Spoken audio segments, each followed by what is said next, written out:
दोस्तों, हाल ही में एक वीडियो वायरल हुआ जिसमें अरविंद केजरीवाल रोते हुए खुद को ईमानदार बता रहे हैं और कह रहे हैं कि उनके खिलाफ राजनीति हुई। लेकिन पॉलिटिकल त्रिनेत्र के नजरिए से देखें तो ये किसी एक नेता की भावनात्मक कहानी नहीं है। ये सत्ता, संस्थाओं और न्याय व्यवस्था की कार्यप्रणाली का सवाल है।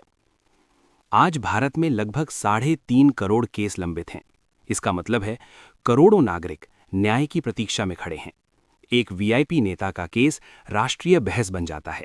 तेज सुनवाई होती है, मीडिया ट्रायल होता है, राजनीतिक बयानबाजी होती है। लेकिन एक आम आदमी जिस पर सिर्फ 100 रुपए के विवाद में मुकदमा हुआ, वो 30-40 साल तक अदालतों के चक्कर काटता रहता है।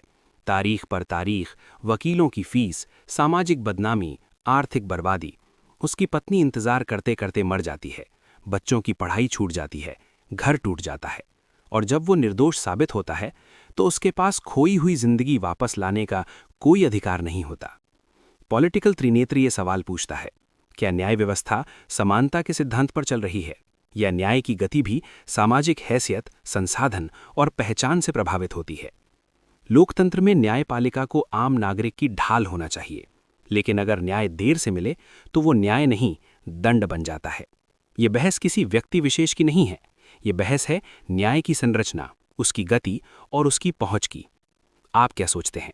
क्या आज न्यायपालिका आम आदमी की सच्ची सहायक है या उसकी जिंदगी का सबसे कठिन अध्याय?